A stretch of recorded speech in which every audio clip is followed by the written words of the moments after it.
Surrender होण्यासाठी केजरीवाल तिहार जेलमध्ये दाखल झाले। जेलमध्ये जाण्याआधी राजघाटावर महात्मा गांधींना ते अभिवादन करणार आहेत। पक्षाच्या कार्यालयात भेट, पदाधिकाऱ्यांना त्यांनी सूचना देखील दिलेल्या आहेत। पक्षाच्या कार्यालयात भेट घेऊन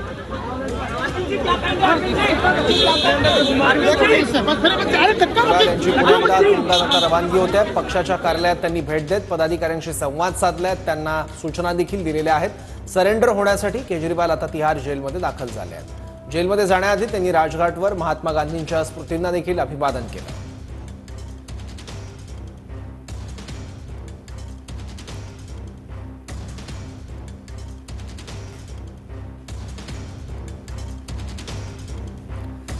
सुरुवातीला राजघाटवर जात त्यांनी महात्मा गांधींच्या स्मृतींना अभिवादन केलं। त्यानंतर नवी दिल्लीतील हनुमान मंदिरात जात त्यांनी दर्शन घेतलं आणि त्यानंतर पक्षाच्या कार्यालयात जात त्यांनी पदाधिकाऱ्यांना मार्गदर्शन केलेलं आहे आणि काही सूचना देखील दिलेल्या आहेत आणि त्यानंतर ते आता तिहार जेलमध्ये दाखल झाले आहेत।